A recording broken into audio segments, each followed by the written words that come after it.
Savez-vous pourquoi votre vie pèse encore sur vous? Savez-vous pourquoi vous vous sentez encore lié aux choses de ce monde? Savez-vous pourquoi vous avez encore la vie, l'envie de vivre encore votre vie? De vous conformer au siècle présent, d'être comme tout le monde, d'aller festoyer comme tout le monde, alors que normalement, puisque vous appartenez à Jésus, votre vie doit marquer une démarcation, une différence entre votre ancienne manière de vivre et votre nouvelle manière de vivre, entre la manière de vivre du monde et votre manière de vivre en tant qu'enfant de Dieu. Voici ce que la parole de Dieu dit dans l'évangile de Marc, chapitre 8, verset 34 jusqu'au verset 36. Puis, ayant appelé la foule avec ses disciples, il leur dit: si quelqu'un veut venir après moi, qu'il renonce à lui-même, qu'il se charge de sa croix et qu'il me suive. Car celui qui voudra sauver sa vie la perdra, mais celui qui perdra sa vie à cause de moi et de la bonne nouvelle la sauvera. Et que servirait-il à un homme de gagner tout le monde s'il perd son âme? Parce que vous n'êtes pas encore mort vous-même. Parce que vous essayez de vivre, de vous attacher encore à ce qui a trait au vivant, à ce qui a trait au commun des mortels, à ce que tout le monde fait. Parce que vous voulez ressentir ce qu'il y a au fond de vous, ce qui est conforme au monde, ce qui est conforme aux mauvaises choses qu'il y a dans le monde. Parce que vous voulez encore satisfaire les désirs de votre chair. Vous voulez vous habiller comme tout le monde. Vous voulez parler comme tout le monde. Vous voulez réagir comme tout le monde réagirait. Vous voulez vous conformer à votre monde. Mais pourtant la parole de Dieu nous invite à penser différemment, à ne pas nous conformer au monde, mieux à mourir en nous-mêmes. Cela veut dire à faire mourir les passions du corps, à faire mourir les désirs de la chair qui veulent créer en nous. Ces désirs de colère, ces désirs de vengeance, ces désirs de satisfaire les plaisirs immoraux, ces désirs de satisfaire la chair. C'est là que Jésus nous attend à mourir. Il y a une vérité que l'apôtre Paul nous démontre. Il dit: car c'est par la loi que je suis mort à la loi afin de vivre pour Dieu. Je suis dans Galates, le chapitre 2, le verset 19 et le verset 20. Là, il dit: j'ai été crucifié avec Christ. Et si je vis, ce n'est plus moi qui vis, c'est Christ qui vit en moi. Si je vis maintenant dans la chair, je vis dans la foi au Fils de Dieu qui m'a aimé et qui s'est livré lui-même pour moi.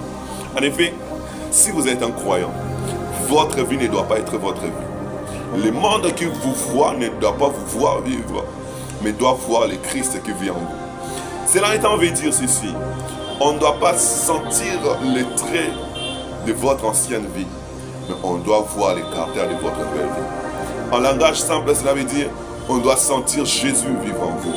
On doit sentir l'amour de Dieu en vous. On doit sentir la patience, la bonté, les caractères pacifiques de Dieu, la sainteté de Dieu. On ne doit pas vous voir dans les choses sales dont on voit tout le monde. On ne doit pas vous voir dans les choses qui ont trait à tout le monde. Mais on doit vous voir dans la démarcation, dans la particularité, c'est-à-dire dans la sainteté de Dieu. Dans la sainteté de Dieu. Voici mon exhortation pour toi ce matin. Je t'invite à réfléchir sur ta vie, à faire une analyse de ta propre vie. Dans Apocalypse, il est écrit: réfléchis à là où tu es tombé et reviens à ton premier amour. Tu me diras peut-être que tu es chrétien, que tu as cru au Seigneur, mais est-ce que ta vie est conforme à la vie de Christ? Est-ce que ta vie est conforme à la vie de Jésus-Christ? Est-ce que le monde qui te voit, tes voisins, ton mari, ta femme, tes enfants, tes parents, tes collègues de service pourront dire que toi tu es un enfant de Dieu, que tu es un chrétien? Loin de moi l'idée de te mettre en doute, mais je veux juste te pousser vers la voie du changement, la voie de la repentance. Cette voie ne veut pas dire une demande de pardon des péchés, mais le fait de prendre une nouvelle direction.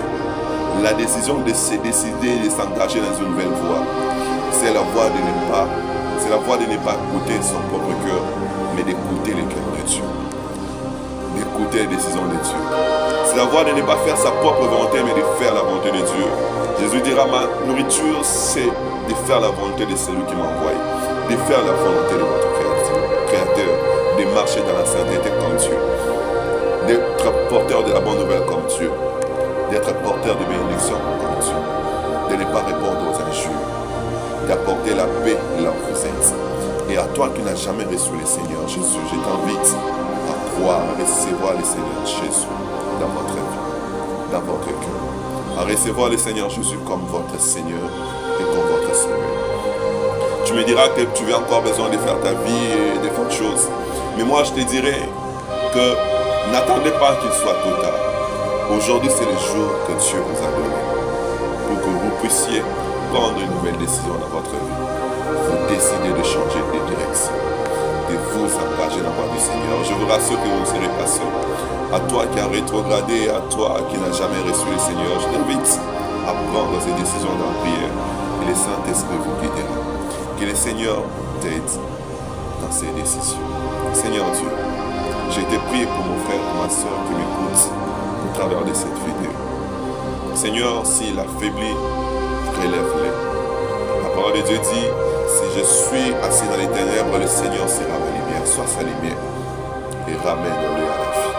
Comme ce fils prodigue qui était perdu et qui a été retrouvé.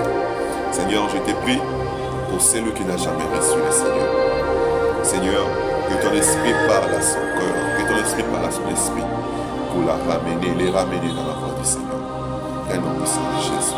Si tu as prié avec nous, dans ton cœur, avec mes mots, avec tes propres mots, que le Seigneur soit ton guide et qu'il t'accompagne avec son Esprit Saint dans cette nouvelle vie. Bienvenue dans la maison.